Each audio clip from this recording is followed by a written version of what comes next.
crazy work day, man. So excited for Arsenal to play tomorrow. Hoping that we can have a performance. We haven't chatted in a while, so I think it's good to come back and have this chat. And yeah, well, how are you, man? I'm not bad, man. I'm not bad. Taking over. What about you? Yeah, man, work has been quite hectic these last few weeks, and also I've taken a little bit of a break personally, to be honest, because there's a lot of emotional investment in this team and this club, and sometimes when this team doesn't give back to you, you also need to set some boundaries, and a lot of times I don't know where that boundary is, and it makes it easy when Arsenal's losing and not performing for you to just be like, okay, cool, this is a good time to kind of maybe step back and watch games with less expectations, and just yeah, I guess just watch it as it is. I hear that, man. I hear that. It's been difficult. I'm still watching them the same. I just expect to lose. That's the only difference. Yeah, no, it's true. Yeah, man. Well, But what are your feelings on tomorrow? Go ahead, and you feel free to ask me any questions as well if you want. I don't know, man. I feel like it's whatever. Tomorrow, you don't know what Arsenal is going to turn up, do you? Like, I don't know, man.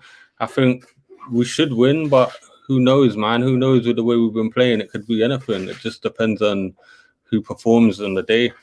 I think we'll have players like Pepe will start probably, and he generally performs well in the Europa. So yeah, let's just see what happens. That's how I watch Arsenal nowadays, man. No expectations whatsoever, none at all. Just let's see what happens. 100%. Seems like we're in the same boat, and I think that is a smart approach. I think from those who are more logical and can think with their brain and not only with their heart. Cool K, good to see you in the chat. Yeah, been a long time, and it's great for us to be here and be on this podcast with you guys and kind of share this feeling and this pre-match jitters, because really, I mean, Dan, tomorrow is make it or break it. I mean, it's our season, and I think if we go behind in the tie, I don't see us.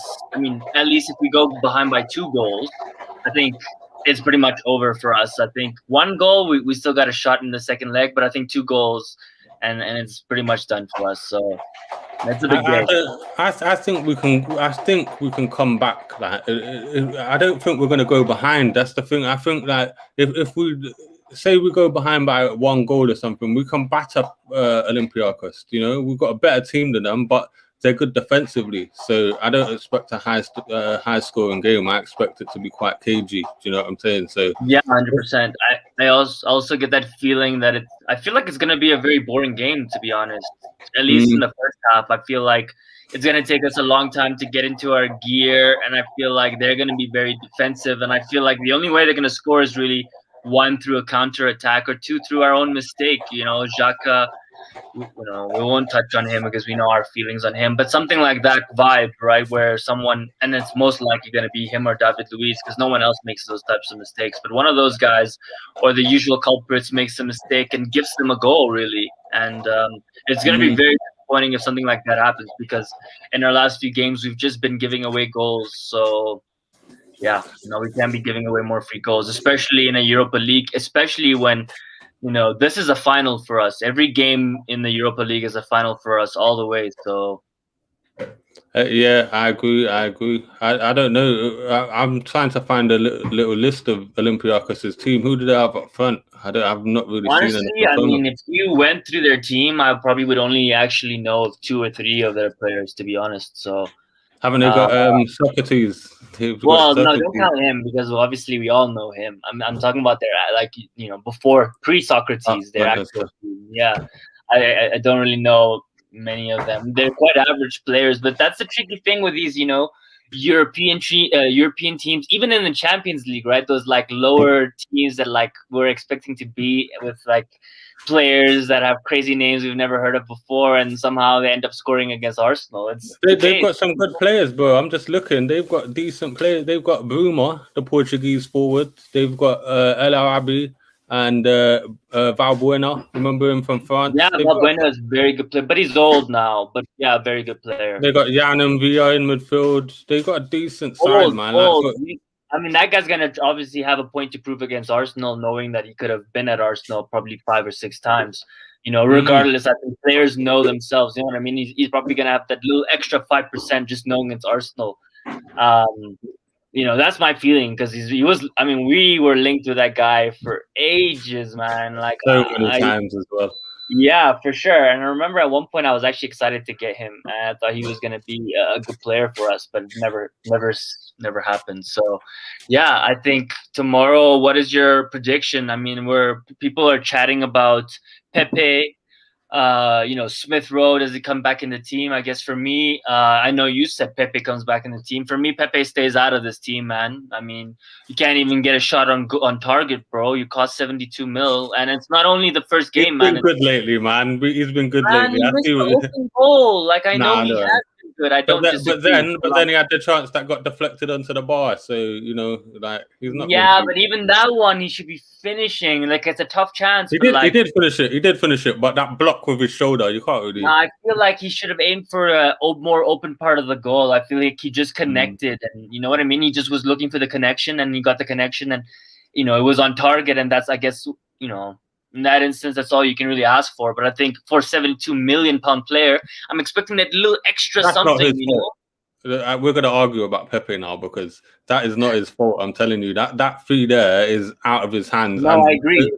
That was an agent. That was an agent. Dodgy Raul under the table business. That fee there, really, he's worth about 40 million. And if you actually look at his stats and that, he's kind of. We've been speaking about this in the group, with Bertram and stuff. His stats are sort of level with Saka, and if you actually look at his goals per game ratio, last year he was our third top scorer goals per game after Lacazette and Aubameyang. So but how is that an impressive stat when that is expected? It's not an impressive stat, but it kind of goes against the myth that he doesn't produce. When he does produce, he's got similar stats to Lacazette.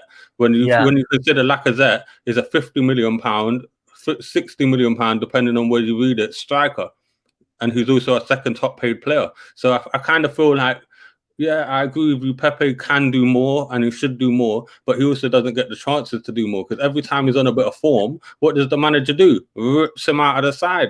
But you know why? But you know why? Is because he doesn't trust him. But can we trust the manager? Because can we trust the manager? Well, listen, he's played Saka on that side and it's worked. I mean, we scored. I think I saw a stat that we scored like 35 goals in the last 40-something games or something, or something like that, or some stat like that. We've been scoring a lot of goals recently.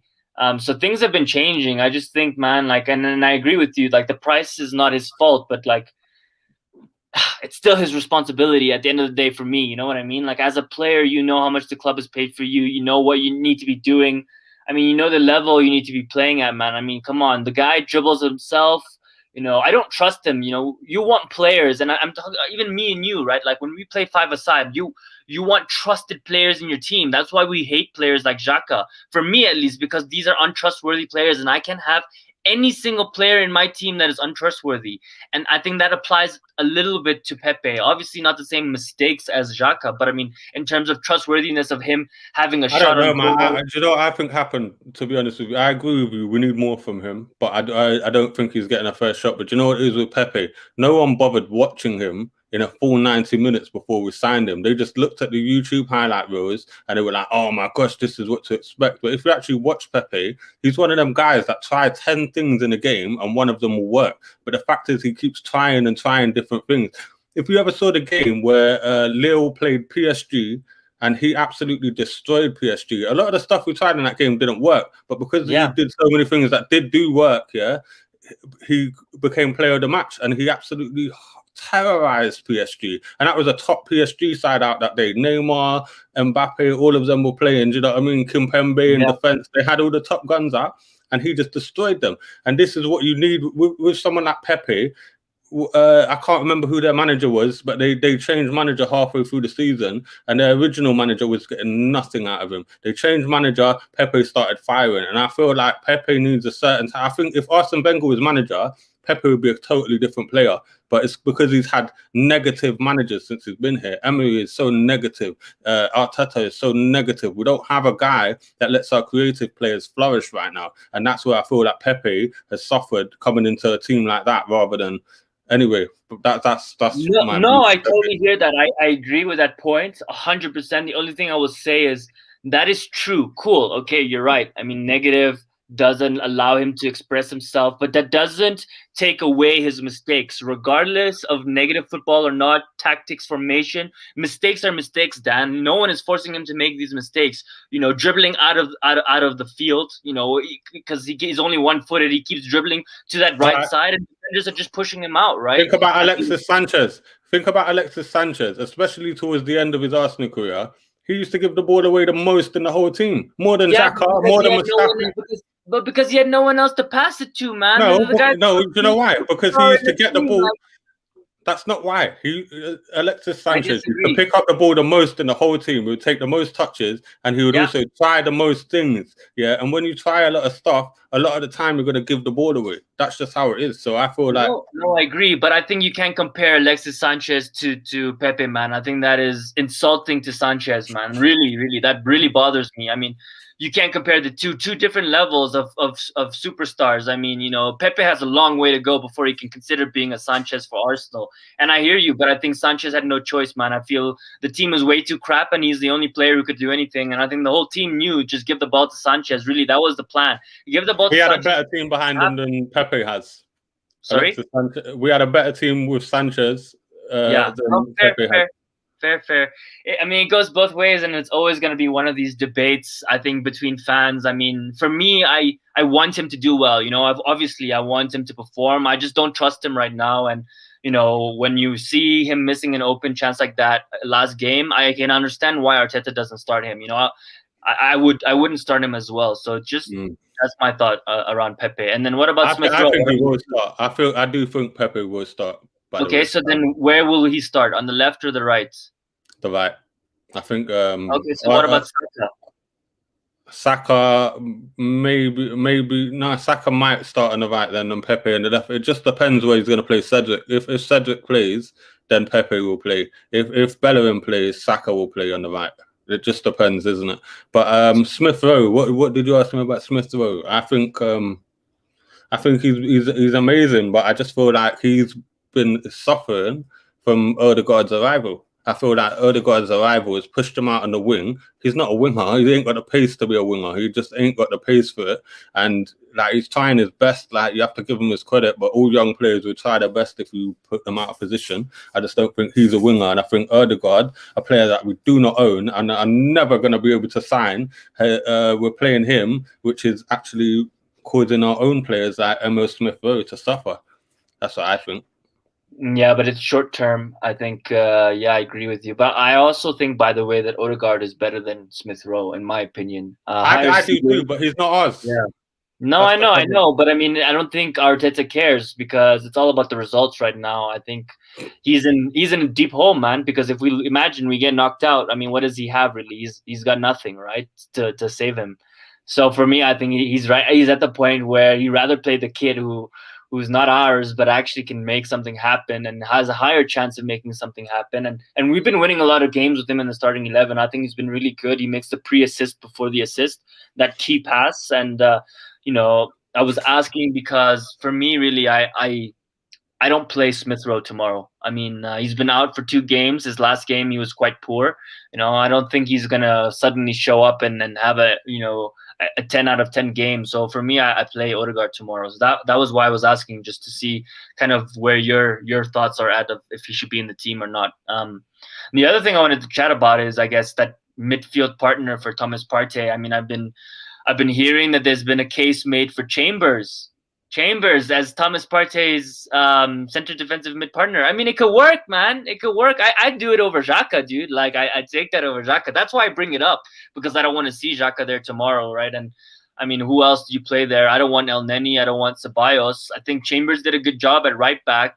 He's a solid player, man. He can just get things going and he can do a job. Or I would say, I mean, bring in Saka. Saka's already played 4 or 5 positions in this damn team. What's one more position for the kid? Let him play next to Thomas Partey and run the show in the midfield. I think he'd be capable of doing it, especially against Olympiacos. It's not like we're playing a crazy super strong team. Yeah, but I agree with you. But if only we had a player like Lucas Torreira for Atletico Madrid, innit, man? You know, like a strong little bitey defensive midfielder, innit? It would be really sick, innit? Or maybe even like a little skillful young French player with like big long curly hair. I don't know, something like central midfielders like that we just don't really have. If only we could afford players like that, man. I know, man. I know. Shocking, isn't it? But yeah, you know who'd be good in central midfield? Odegaard.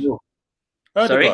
Yeah. Cool. He's got good ball retention. He's not super quick. You could like let him have the sort of Santi Cazorla role. Do you know what I mean? Where he just holds the ball up, does dribbling in tight spaces, and moves the ball on early. Gives like a little bit of play from deep. You just said he plays the pass before the pass, so you know, like he'd be a good player there. But you just know who it's going to be. Yeah, you know who it's going to be. Panic Xhaka, boy. It's gonna be I remember a few weeks ago, Xhaka had a yellow card, and Thomas Partey got taken off instead of him. And I'm thinking to myself, what are you doing, man? This guy's gonna get a red. He's gonna get a red, and thankfully he didn't. But then he ended up screwing up in a game after, anyways. So yeah, maybe let's go through our team and what you would like to see tomorrow, and then I guess we can give our score predictions. What I would like to see, or what? No, what you would like to see, not what you are expecting the manager to, or maybe like to see. Both. What I would like to see is Leno, Cedric, Holding's not available, is he? Is he available? I'm not sure, but either way, I wouldn't start him. So don't start him. if he's available, I'd have Holding at right centre back. This is my team, innit? Gabriel left centre back. Yeah, and Tierney obviously, and then in midfield, I like Ceballos. I know he gets a lot of flack, and I know he's made a couple of shocking mistakes recently. Yeah, but like, who in Arsenal's team doesn't? You know, like I kind of like Ceballos. So because I know he's not, I just know he's not going to play like a wild Odegaard or Smith Rowe even in central midfield. So I think he'll go with, based on what I'd want as well, like Ceballos and Partey. Yeah. And then on the wings, I would have Pepe on the right with what's his name behind him, Cedric, because they play good together. And I'd have Saka on the left, and then I'd have Aubameyang in the middle. Cool. Okay. How about you? I guess a little bit of similarities in my team, just a couple of changes. I agree. I mean, Leno, 100%. Curved Glass mentioning we need to see Matt Ryan in a big game. I mean, I agree with that. Not this one. It's too important, man. Yeah, it's too big for a guy who's just come into the club on loan to kind of take this game. And what would it say about Leno? So no, Leno will definitely start. I agree with you 100%. Cedric starts as right back for me. Keep Bellerin on the bench. You can style his hair and comb his hair as much as you'd like on the bench. The center back pairing, this is where we have a little bit of a difference. For me, Holding is crap, not good enough for me. There's a reason why he's worth 2 million. There's a reason why he's worth 2 million, man. I mean, he's good in the air and stuff, and he's a good average player. Don't get me wrong. He's not a bad player, but I mean, he's not what I want at Arsenal. I want a better center back than him. So I'm gonna go David Luiz, and I'm gonna go Pablo Mari. I want Gabriel, and I really like Gabriel as well. But to be honest, I just feel like he hasn't played, and we keep taking all these players out of the team, like Maitland-Niles. We took him out of the team, and then Someone just said that in the comments. Someone was like, we're talking about central midfielders. Ainsley Maitland-Niles has been pretty good since he's left in midfield. You know what I mean? That's another one. We've got so many central mids that we just. Anyway, sorry, go on. Yeah, I know it's a joke. It's a joke, but yeah. So I mean, I wouldn't be upset if Gabriel starts. Obviously, I'd like him to start. I just think stay with the same back line. I think Pablo Mari has been pretty solid, man. I mean, I really like him. The only issue is when he pulls out of position, we get in trouble because it's David Luiz and Mari. So one of them is gonna have to foul and take a yellow. But yeah, no, I would go with that. My boy Tierney. Just on this point, I had to talk to Bertram, because me and Bertram have had many back and forths about Tierney, and I've always been a huge Tierney admirer, and just had to reiterate to Bertram that the reason we're having this podcast is because of Tierney. Yeah, He scored that amazing goal, and I think if he doesn't score that goal, I don't think we're coming back in that game. Period. I mean, the way he takes that all on himself, there's no way Nacho Monreal is scoring a goal like that. I mean, Tierney scored like 3 goals this season. I think it's incredible. I don't remember the last time I saw a left back scoring that many goals. I mean, yes, Monreal, but I think there's a just different vibe with Tierney. Maybe because he's think about it like this: when Monreal was most consistent, yeah. How old was he? How old was he? He was like 32 years old or something. Tierney is 23, bro. He's still a young player. He can technically play for under 21 teams, like until you're 23. So he's a young player, man. Like Bertram's too hard on him, man. Yeah. I mean, Bertram says that he gets ripped a lot by like Mahrez and the top wingers, and I'm like, who doesn't get ripped by Mahrez? I mean, Mahrez is a very skillful player. You can't blame him. And also, I think Tierney has much more responsibility to, going forward than defensively. I feel like he's more of a attacking player than a defensive player, really, even though he's playing left back, because a lot of our attacking play comes through Tierney, and I think people don't realize and understand how important he is to this team. He is such a professional. Like I haven't seen such a good professional at Arsenal, for a very long time. So yeah, I really love the guy, and I can't give him enough praise. So the man on the right is Dan. Curved the glass. You haven't been here for a while. We haven't been on, so yeah. Let's see what else we have to say. Midfield, Partey, Ceballos. 100% agree with you. I mean, there's not any other choice. Yeah. I wouldn't play in El Neni. I think it's too safe, too backwards, too boring. I want more creativity attacking, regardless if it comes or not. I want the opportunity to have that player in there. So Ceballos definitely gets in there for me. I think you're right. He made a really big mistake that might have been very costly. And for me, that was the line. I don't think we should buy him. I think that for me signals like he's a good player and he could always do a good job for us, but he's not going to take us to the really next level. So why spend the 25 million on him? It's not worth it. Add the extra 20 million on top of that 25 million and go get Awar or go get a serious baller. More dynamic player. I feel like he's a bit stiff. Like, do you know what I mean? He's a bit slow. Yeah. We need a bit more of a dynamic, bitey, quick like player. Like you said, Awar is a good choice. I'd rather someone like that. Yeah. I mean, so that would be my choice, and then I'd play. I was gonna say Ceballos. So Ceballos, Thomas Partey, and Odegaard in the 10. I think that picks itself for me, really. On the right, I'm going with Saka. Can't be dropped. Can't remove the kid. Superstar, player of the month. I mean, he's been doing wonders on that right-hand side for us. So I think continuously keep playing him. And this is where I get a little bit stuck because these two positions, there's not really anyone who's really making a case that you can be like, there's no one else you can really put there. For me, I want to play Willian. I have this like sneaky feeling, Listen. I have this sneaky feeling that Willian is gonna be like the superhero, like he was crap all season, and then he comes and he saves the day for Arsenal. Arsene Wenger's done it again. Memes somehow. Arsene Wenger's done it again, and and Willian scores the goal. But listen, I'm not feeling the vibe, mate. I'm telling you. It's just a thought. I'm just saying it's a thought that I have. I feel like that's more of a want. That's more of a that's your heart, not your head talking. Yeah. It's my heart really wants that really badly. Even if it's not Willian, whoever it is, I just want somebody to do it. But yeah, it'd be cool if it was Willian. So, but yeah, now I'm gonna play safe, man. I'm gonna go Lacazette up front and Aubameyang. I think that's the easiest. I told you Pepe doesn't get in this team for me. I think he needs to come off the bench in the 60th minute and show himself. And if he shows himself, then yeah, cool. You start the next game, period.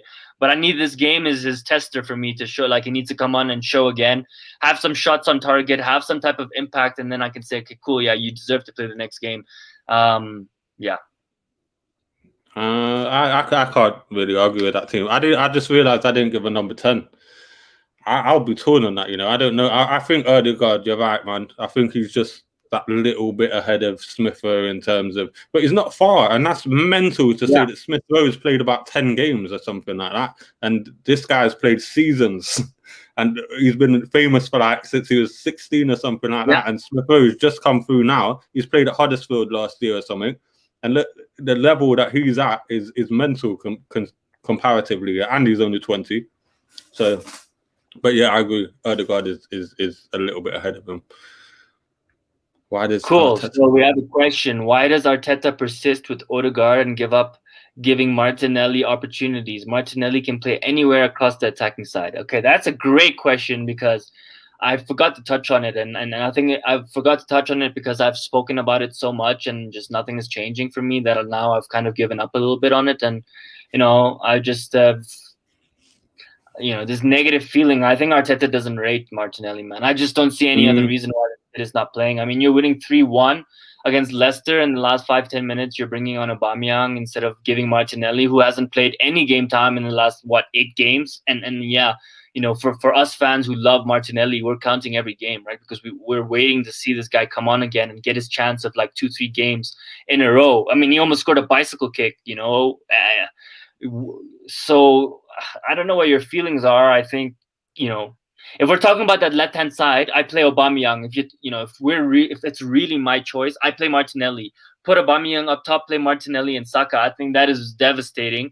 Maybe a little bit risky, but again, Martinelli is a trusted player. I trust him regardless of how long he's been out, regardless of anything. I trust that if I put him in there, he's going to give 100% and I'm not going to be disappointed. And that's what you love about Martinelli, right? He's such a great talent. So I don't know what your thoughts are, but yeah, I mean, I think there's definitely some type of agenda with Martinelli. I mean, Arteta was asked, he says he's training well and the usual hoorah, but I mean, clearly that's not the case.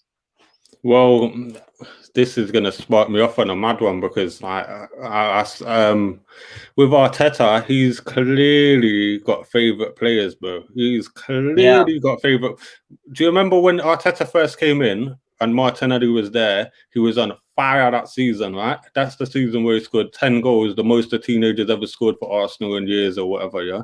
And before he got injured, Arteta was not playing him. He refused to play him, bro. He didn't play him for games. I swear down, it was like his first 6 games or something. My man never even got 5 minutes or something, yeah? And then he comes on, he starts playing him, and then he gets injured. And then he's out for time, so everyone forgets that Arteta wasn't playing Martinelli. He comes back, he gets thrown straight in, and then disappears again. So what you're seeing there is Arteta has favourite players. And this is my only issue, yeah? I really want Arteta to do well, so don't get me wrong when I say this. But what he's doing is he is destroying Arsenal's future in a sense, because if we look at players like Guendouzi, yeah, he is clearly going to be one of the top players in the world in the future. You can just see that he's going to be like when you talk like Mislintat was saying something the other day. He came out and gave an interview. Sven Mislintat, he's like, this guy's wasting money. That teenager should be like worth millions in the next couple of years. Same thing he said about Torreira. Is like, why is he letting Torreira go as well? Yeah, Guendouzi is going to be a top player in a few years. You've got Martinelli going to be a top player in a few years. I think the same thing with Balogun. I think Balogun's going to be one of them players that we're going to regret when he leaves, yeah? And you've got our future players. Saliba. What the fuck, bro? Sorry to swear, but what the hell? Saliba, he's another guy. He's clearly going to be one of the top players in the world. Arteta don't like him. Don't like him. Same with Maitland-Niles. Maitland-Niles is solid. Like, when he gets a few games under his belt, he's quite solid. You know what I'm saying? Gone. Yeah. What is wrong with it? But then he'll play Nketiah, who's clearly just impotent. Yeah. No, I hear you. I'm not too fussed about the Maitland-Niles one because we've seen it for a while and I'm okay to move on from it. But 100%, I mean, the Guendouzi, Torreira, Saliba, not ready for Arsenal, but hasn't been dribbled by any opposition player in the last 10 games. I mean, come on, dude. Like, what are you smoking, man? How is this kid not being dribbled and he's not good enough for Arsenal? Are you kidding me? Come on. Think about it like this as well. Think about it like this. These are our future, yeah? And Arteta's saying, okay, so what we'll do is we'll get them out on loan, yeah? Because we've got the senior players that are here now, yeah? And they're going to play games. And I'm not hating on Arteta, but we've got the senior players here and they're going to play games for us and get the results. Mate, we're 10th in the league. We're scraping through in the Europa League, fam. It's not like we're in the Champions League. We're scraping through. So it's not, the senior players aren't doing it for you. And then you're shipping out the finest talent in Europe. In world football, young talent, is shipping them out like they're not even good enough. Like you say, Saliba's been bossing it. Guendouzi had a good time until this new manager came in who don't like him. But he still came on like this week. A few days ago, he came on and he changed the game and they won. I mean, he still has that impact.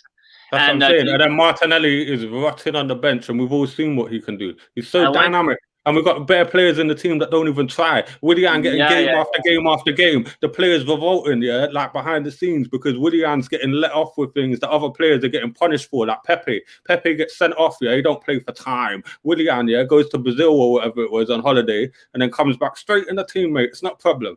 This is what I'm saying. Like, we've got an issue. Yeah. I like Arteta, but I feel like he's making mistakes as a green manager would do, but he's making mistakes which are going to cost us in the future. And that's what I kind of, that's my biggest issue right now, is if we lose these players, what are we going to do? That's our future. Do you know what I'm saying? Yeah, and I just wanted to touch on this, a little bit more on this Martinelli point. I mean, you're right. Okay, he was injured, right? And then he comes back in and everyone's like, we have a lot of injuries and everyone's like so excited for him to come back. And Arteta's in a hole at this point. We're losing a lot of games and we have crazy amount of injuries. And he plays Martinelli. He played him against Chelsea, played him against United. He was back in the team, but it was because he was so desperate that he had to put the kid in the team. But the kid had revived the team. And then his reward is to get put on the bench, get sucked out of the team and not get another opportunity. I mean, that is really, really disappointing and unfortunate. And then before any of this happened, we keep saying that a lot of these young players, I mean, Martinelli's going to be poached, man, by Real Madrid, by Barcelona, by PSG, one of them, Man City, one of them, someone is going to come get this kid, and it's going to be really disappointing because we're not even playing him, which means we're reducing his value. I think a year ago, his market value was probably so high, and we've killed that for ourselves. So it's not only that we're not playing him, it's that we're killing our own market value, because at some point, the player is going to be like, screw this. Smith Rowe getting opportunities, Saka getting opportunities. They haven't proved anything that I haven't. I've proved everything that I can on the pitch. The kid scored 10-something goals last season, and he barely even played. You know what I mean? So as Martinelli, I would be looking at moving elsewhere, right? And it's really hard for me to admit that, but we gotta take out our Arsenal hat and look at it from a player's perspective. I mean, I think in the next 6 months, if Martinelli is not playing, I think he's going to be looking at trying to get out of here. To be honest, there's no reason. There's no Champions League. He's not getting the game time in a shitty team where he deserves to be getting game time. I mean, it sucks for the kid. So I really hope Arteta wakes up and realizes that, because not only is he killing the player, but he's also killing our cash or our transfer kitty, because this kid could be worth actually a lot of gold for us, even if we decide, and not we, meaning Arteta, decides that he's not the one. As we said, there's favorites, it's disappointing, man, but let's see what happens. And then what? Sorry, I mean, I just want to add this point. I mean, it's going to be 0-0 and you're going to throw in the kid in the last 10 minutes against Olympiacos to save your freaking job. I mean, and you're expecting the kid to play his heart out for you when you've been screwing him over. I mean, come on, man. It's not. I really hope Arteta pulls one of them baffling team selections and he's just in there. Yeah. Oh, I would love that. Because this guy, he does. You have to admit, this guy does pull some random team selections. Yeah, he does. You can't predict what's going to happen. That's why, like, when you're asking me who do I think is going to play, it's like I know who I want to play, but you can never predict what's going to turn up on the pitch, man. Well, apart from the usual Xhaka and other suspects, yeah. And Willian will come on later on in the game. Yeah. I think Willian has picked up his socks a little bit, so I'm not. But last game was terrible. He picked up his socks for one. He had two games. He provided that assist when he came on, and then the game before last where he had the 2 assists and a good performance. And then last game, he was back to his old self, man. I looked at his stats for that game. I was like, that's tragic. I think he didn't win one of his one-on-ones, his duels, his take-ons. He didn't win a single one of them. He had 12 and lost every single one of them. So that was 2 games ago. But I think in the last 2 games, he's been okay. He did 2 assists 2 games ago and 1 assist last game, even though Aubameyang put that on his own, really. But I think he was okay. Like, I'm not saying he was great. I just think with his standards that he set, I think he was doing a little bit better than he was, between that space after. In the last game, did he get this? He didn't get the assist in the last game. Yeah, he did. He passed it to Aubameyang. I mean, unless it didn't count as an assist and it just counted as a Aubameyang goal, I think he got the assist. I must be bugging out, yeah. Willian assists Aubameyang. We're both checking. Yeah. I mean, because maybe I make a mistake as well, but I mean, I'm pretty sure that he yeah. See, yeah. There was a tweet: Aubameyang Yeah, goal, he did. Willian Yeah, he did. Arsenal won. So yeah. But I just don't feel like he's the guy, man. Like I don't like him, man. I just don't. How can he diss Pepe, yeah, and then be like, oh, I want Willian to do like Pepe should be wanting to do it, like because he provides more and more often he turns up than Willian. You know what I'm saying? He turns up more often than Willian. That game where Willian I think got man of the match, Pepe was unplayable, bro. Like they didn't know what to do with him, and that's the Pepe that I like to see. When that guy turns up, oh man. But that's what Arteta keeps killing. Every time he plays like that, he don't play the next game. That was one game out of how many games? By the way, 100%. If I see that Pepe, you never hear me say anything about him. That's the Pepe I want to see every game too. But it's never going to happen, man. Look at the comment from 101. Look at the comment there. 4 goals in his last 5 starts, and he can't get into the exactly. lineup. But check it like this, yeah. Pepe, every time he has a great game like that one that we're talking about, the next game he don't play. Every time when he played on the left and he bossed it, next game not in the lineup. How can when you're a confidence player? I know that different. Think about it like this: different players are different. Yeah, I know it's Apollo. Sorry, guys. When you're a confidence player, yeah, it's like you need a run of games. You can't stop, start. Confidence players are different than other. Some players can just come in whenever. Player, man. Yeah.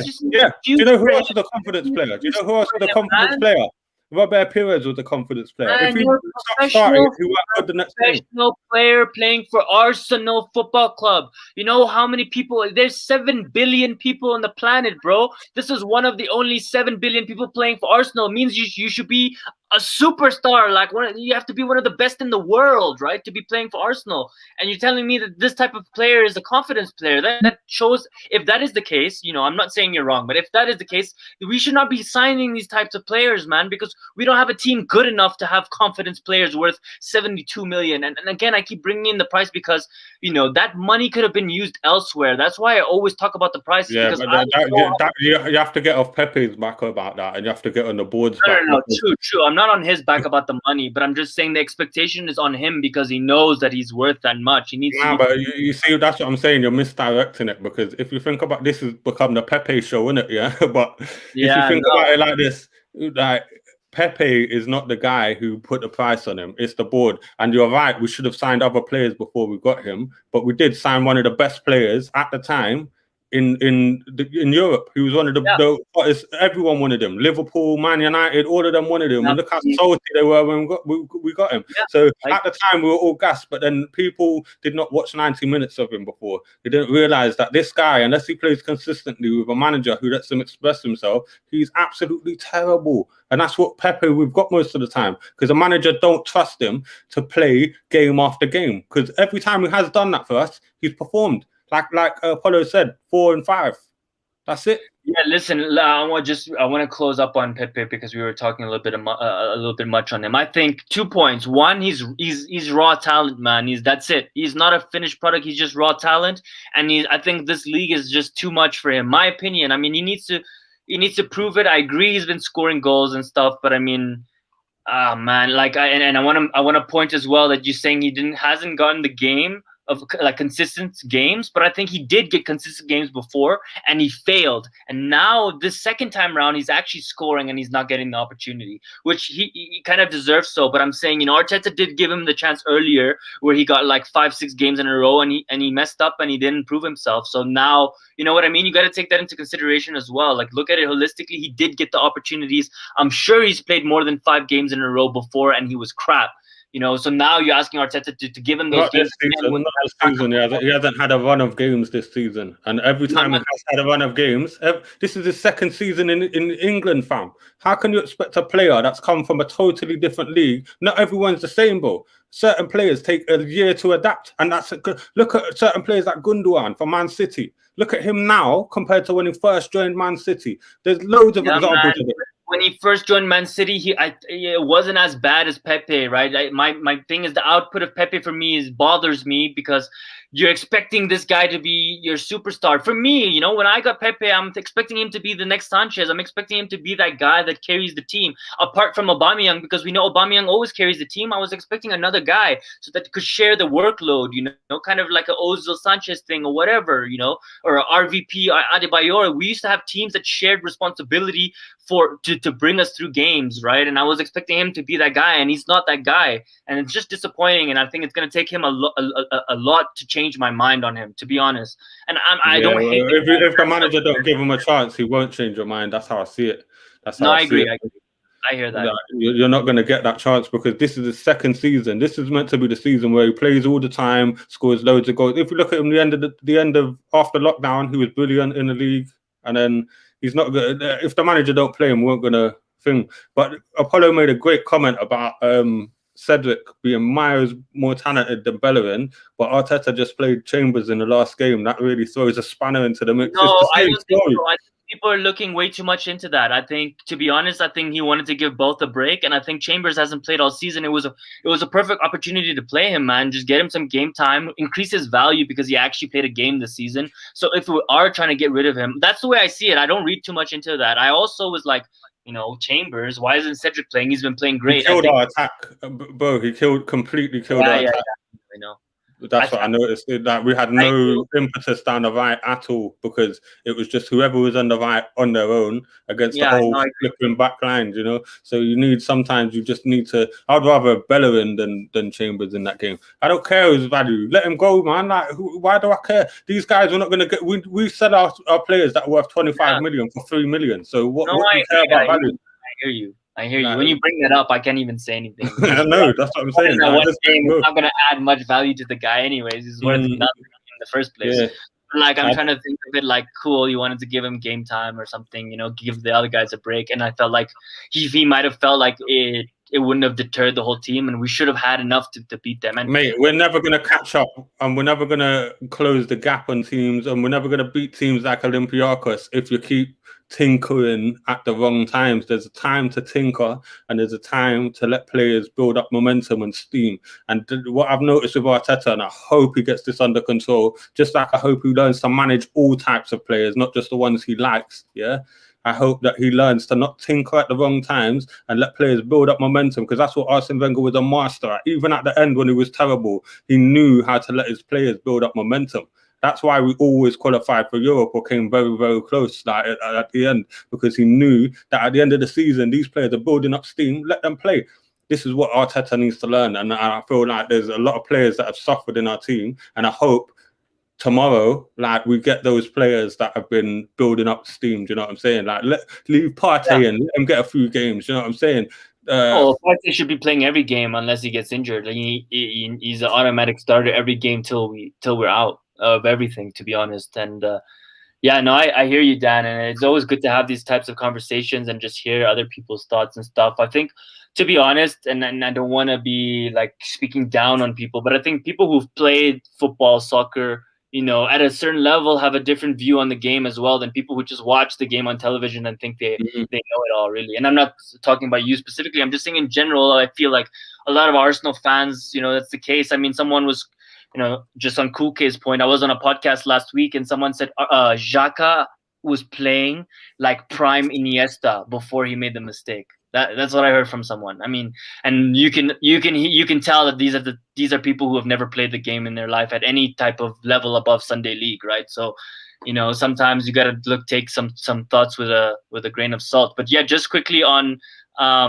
that point on Xhaka, I don't want to get too much into it. Kulke, you know how I feel. I guess you know how even Dan feels. I think we all feel the same way. Apart from Bertram, I don't know why Bertram for some reason, I don't want to say he protects Xhaka, but he makes he creates some type of case for him, you know, for whatever reason.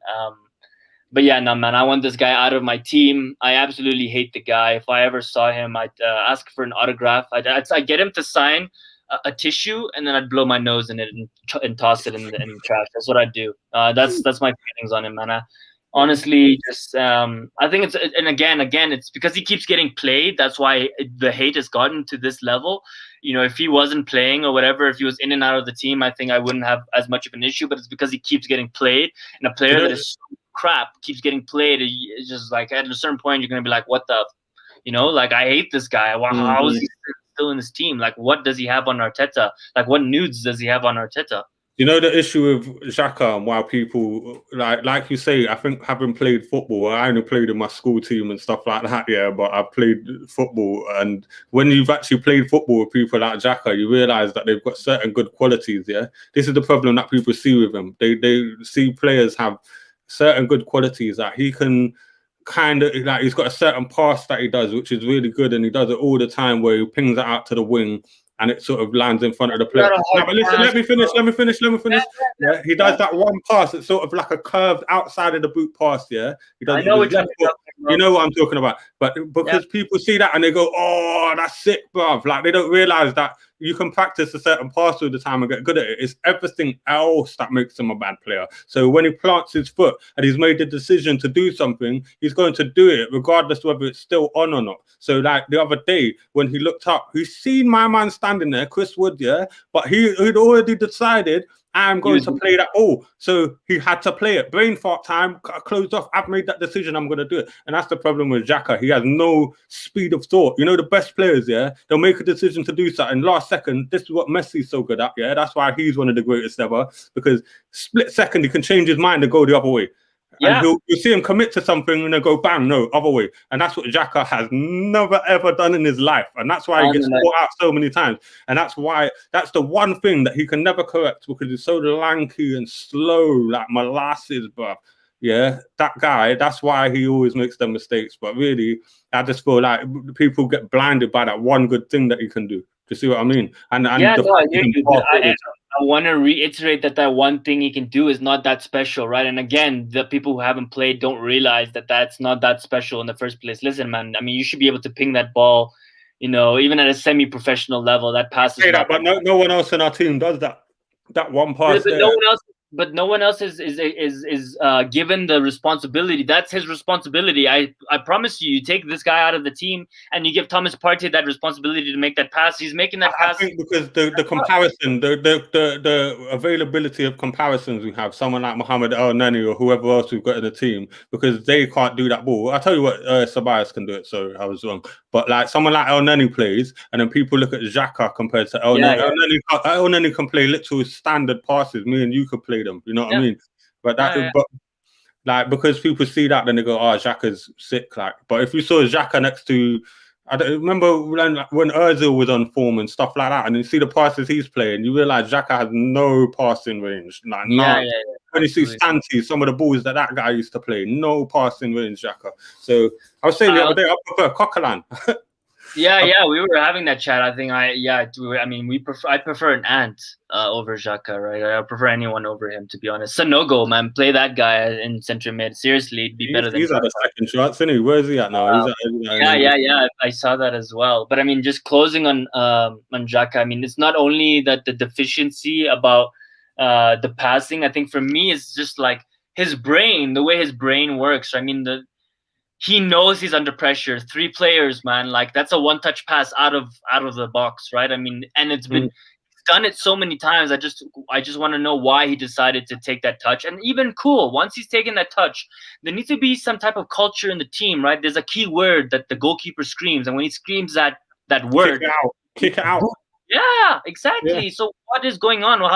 How do we not have that system? It's like I said to you, bro, he made the decision. You see, before he even took that first touch, as the ball was coming to him, he made the decision. I'm going to take a touch and then I'm going to pass it, curl it round to David Luiz. And then he's already made that decision. So then when he gets the ball, he takes the touch and passes it to David Luiz. He's not thinking, let me change my mind. Oh shit, David Luiz is blocked off. Let me kick it out.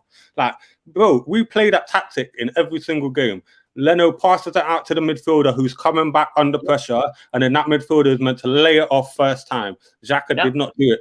So that's literally that whole situation. I posted in the group the other day. I showed 2 examples. One, the 18-pass goal we scored against Man City. Do you remember in the FA Cup? Yeah. We did an 18-pass team goal. Yeah. Xhaka received the ball under pressure from Martinez, played it first time to David Luiz. Second incident was the weekend. Xhaka received the ball, did a totally different thing. He's not coached to do that. He must stop that. So That's what I'm saying. This guy makes the decision. He can't get out of it, bro. And that's why we need to get rid of him. Arteta has to take some of the blame as well, man, because he's making it that guy's responsibility to be the one who's making that pass, and that is a really bad thinking, right?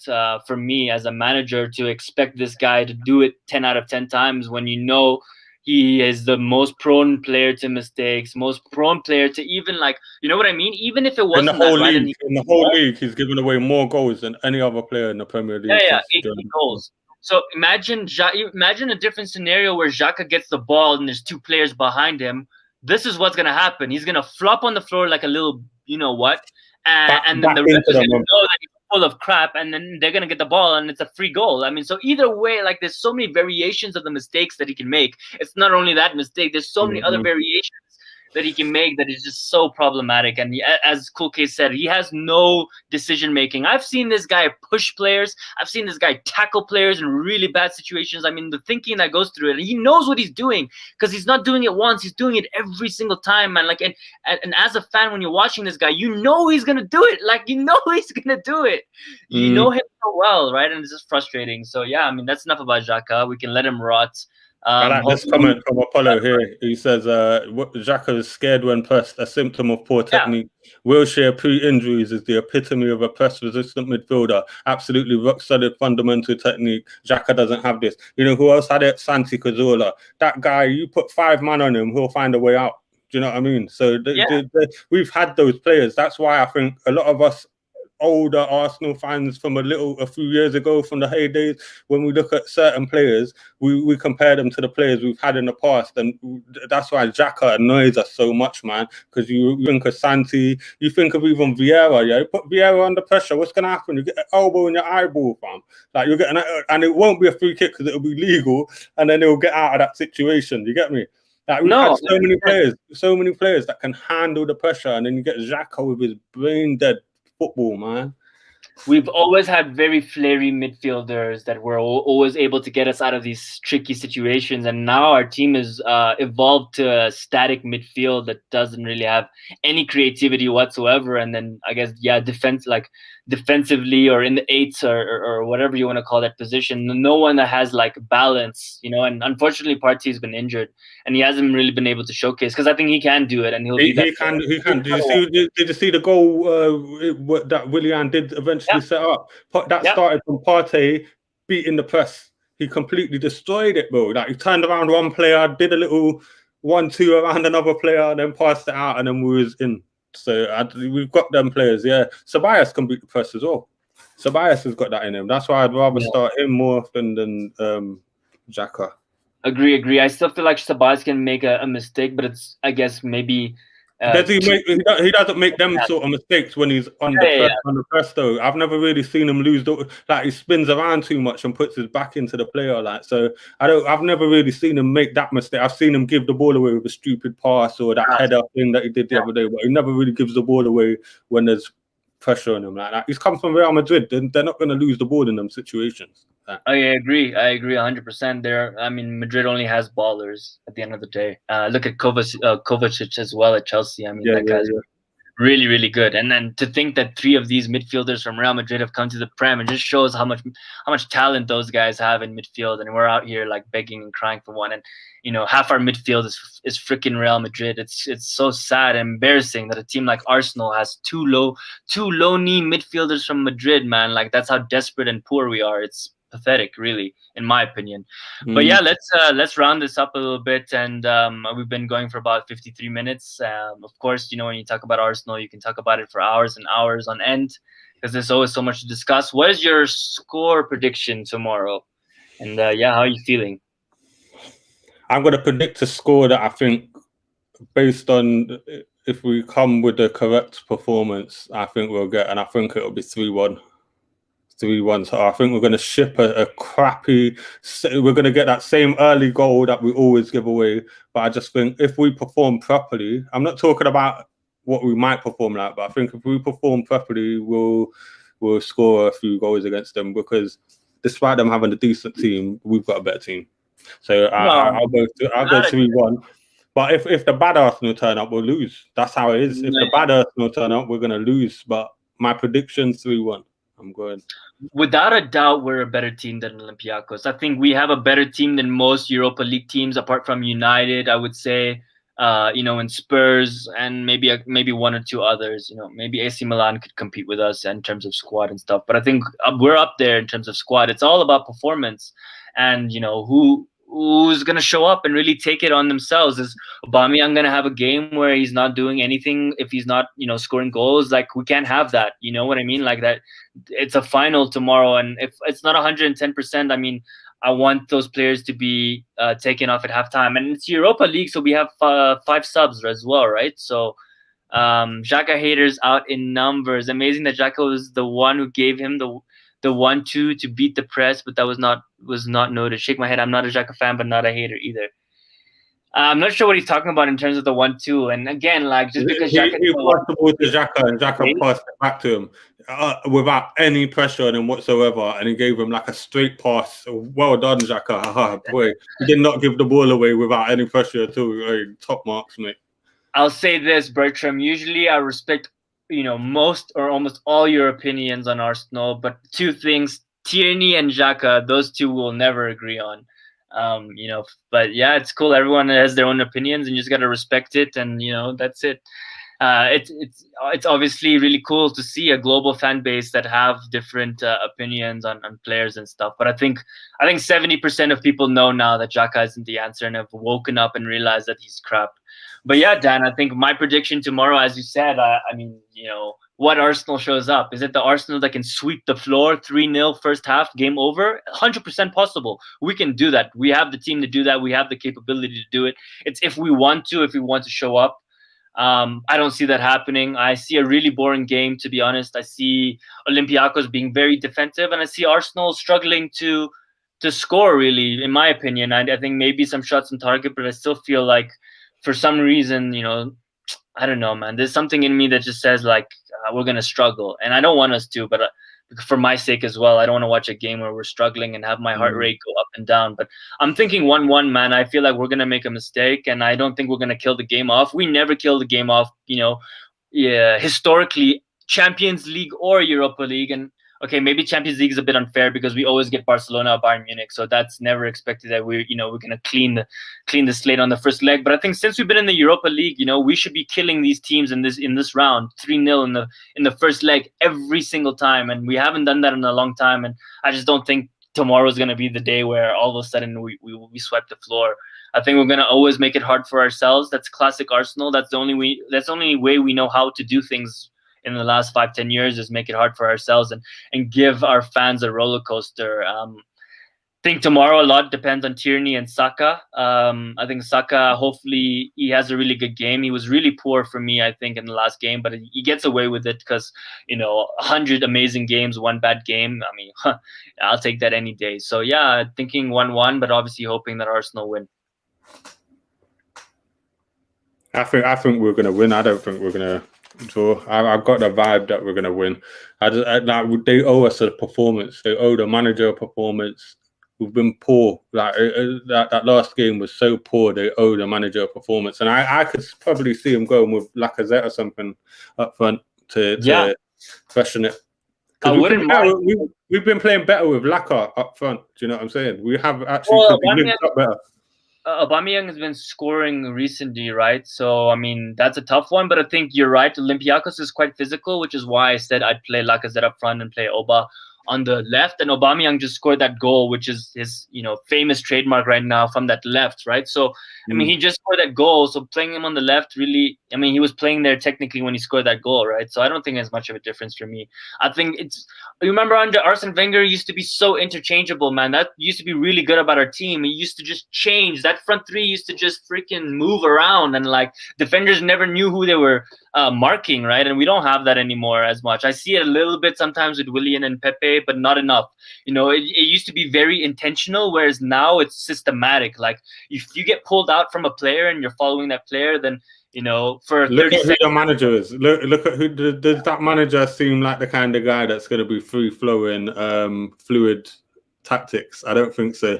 That's why that we could do with Wenger in attack and Arteta in defense, and then I think we would have a good. We'll be playing a lot better football. But Just a couple more comments on Carlito saying, that's defeatist thinking. Man, this team hasn't given us any reason, hasn't given me any reason to be hopeful. I'd be a dumb ass to think we're going to win this game 3-0 and go in there with expectation and get myself killed and get my heart broken and ruin my entire weekend.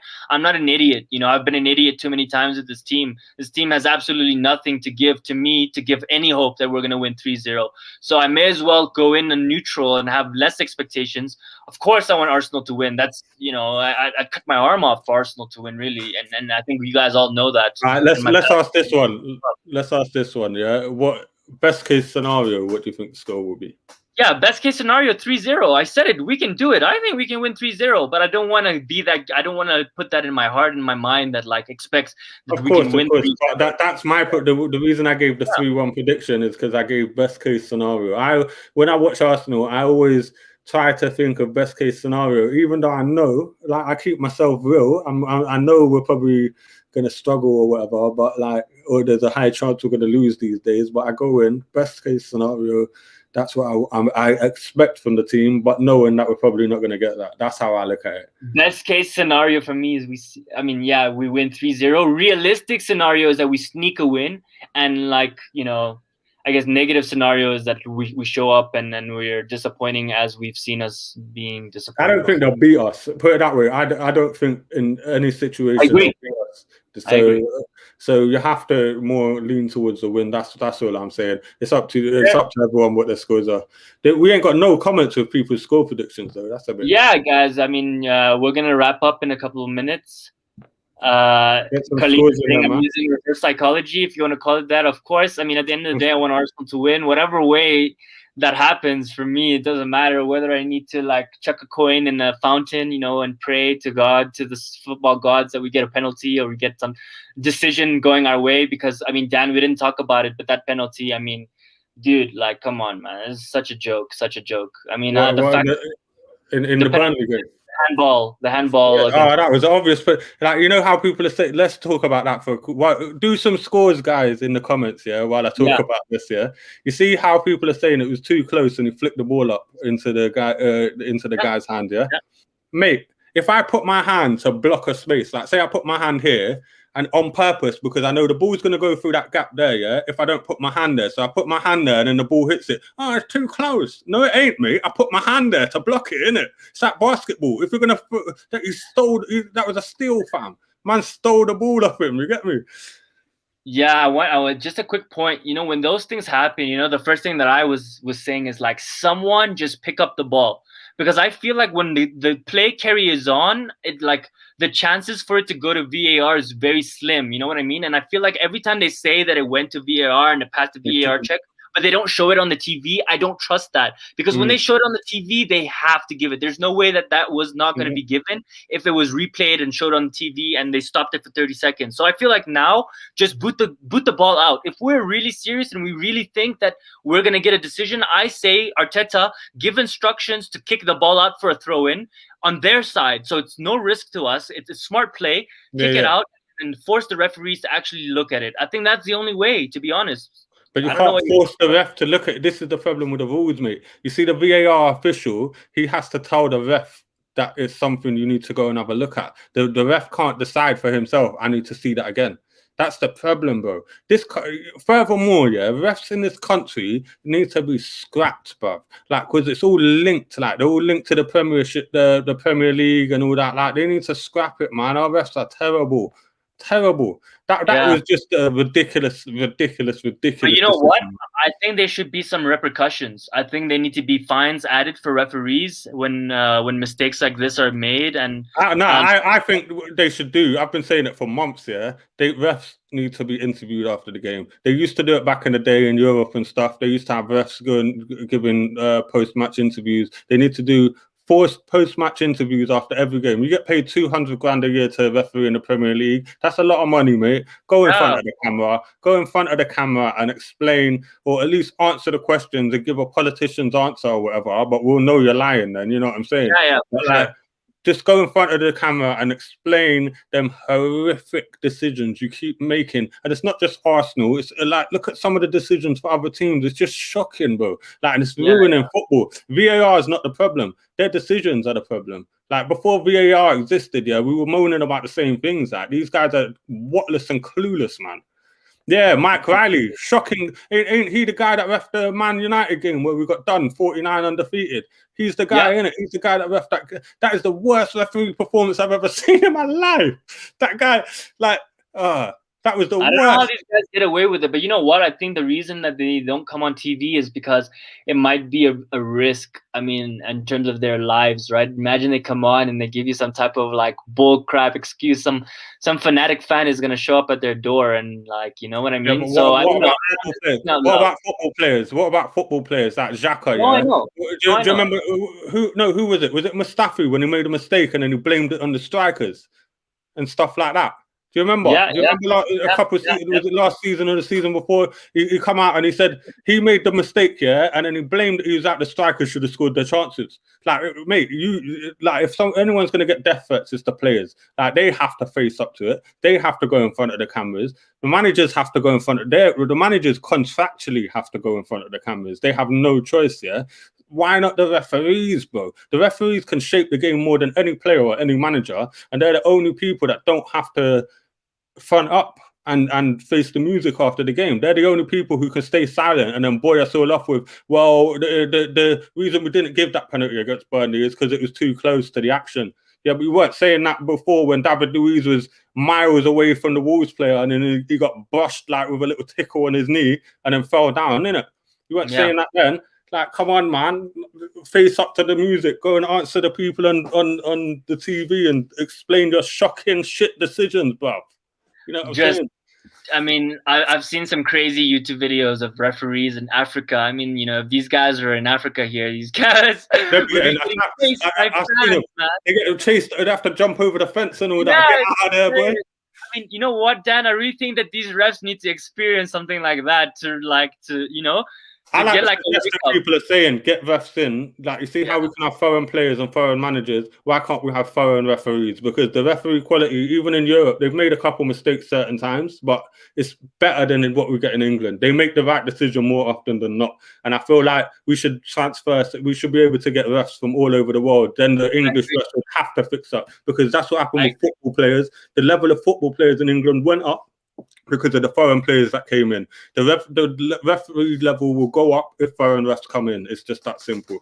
That's what I'm saying. Yeah, no, that's an excellent point you make, Dan, and that's a perfect way to close up. I think you're right. I mean, if we're looking at like the next 2, 3, 4 years and we're looking at the improvement of referees and just the standard of the game in the Prem and in the UK, that's definitely something that needs to be looked at. And both, you know, women and men, it should just be an international referees association, and you know, they draw up a list of refs every week, and then refs get the opportunity to travel as well, and I guess experience, you know, different places. But it might be a tough one. No way, mate. You can't be saying that, man. I'm not having any of this stuff, man. I don't know what you've been on recently, but I mean, yeah, man. I even made a comment earlier saying that I don't know, something about delete. But anyways, everyone has their own opinions, and it's been great catching up with you, Dan. It's been quite a while. I know that the last time we spoke was when you had your kid. I'm sure that now things are more settled, and hopefully that things are going well with your family. Tomorrow, I'm really hoping that if Pepe is to play, I'm hoping that he proves me wrong, and I'm hoping he scores and he makes an impact. If Willian plays, he needs to do the same. I really am expecting a big performance from Aubameyang tomorrow. I mean, captain, listen, he can be, you know, cruising in this game. It's not a game. He needs to take it upon himself like he did in the Benfica game. Really, he scored 2 goals, and that's what you want from your captain. Really, you know, take us through that tie. And yeah, just no mistakes tomorrow, man. Really, I think I'm on the brink of, like, you know, if we get knocked out off of a mistake, you know, I think it's going to be really heartbreaking for us as fans. I think that's the end of Arteta. Like, I can't see him being given like 18 months is the time where you judge a manager normally. That's how long he's had now. Do you know what I'm saying? And I feel like if he doesn't, I think at the end of the season they need to be looking at, if we start next season badly, because this ain't good enough. 10th in the league, Well, out of the Europa against Olympiacos. yeah, Not yeah. good. I want to close out as in, my stance on Arteta in or out. I'm gonna make my decision after the summer transfer window. I've already said that. I think regardless if we get knocked out or not, before the season starts, before our first game, I want to see Arteta's intentions in the summer transfer window.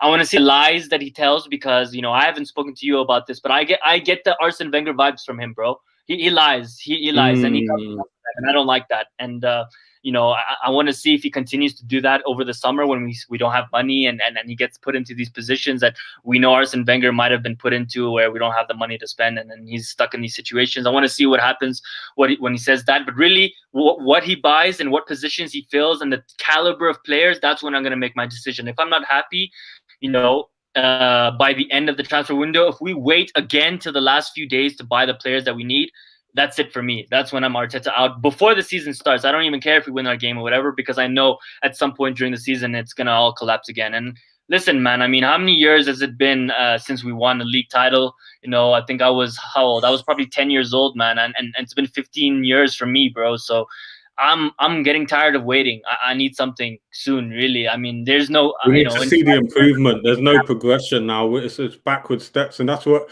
a lot of these Arteta. I'm not Arteta in or out. Like I say, I'm waiting until next season. I say give him till like November or something, even October. See how we start the season, and if we get on a run immediately, and if not, get him out. Because the thing with Arteta is people that are supporting him aren't looking at the fact that we've actually regressed. We haven't progressed at all this year. And I know it's been difficult, COVID and whatnot, but other teams have managed to progress. We have managed to go backwards, bro. We're actually moving back, stepping back. We're losing our youth players. Because if you remember, the best thing about last year, the only good thing about last year is that our youth players started shining. And then this year we've gone back on that as well. So I just feel like give him to the beginning of next season and see how he does. And if it's not good, I don't want to keep on with this, because there's people like Julian Nagelsmann out there that can really take this team forward, who have got experience, who have done it at multiple sides. Nagelsmann's 33 years old as well, so he's not exactly an old guy, you know what I mean? He can work with these young players and stuff. Bro, look at Chelsea, man. I mean, they were almost out of everything, and their season was over, and now they're in top 4. I mean, it just shows you what a real good manager can really do. So, I mean, just on Tony's point in regards to just buying shouldn't be Arteta's job. I mean, I'm not saying it should be, but I mean, he has the power to buy. It is. He's been awarded. Yeah. He's been promoted.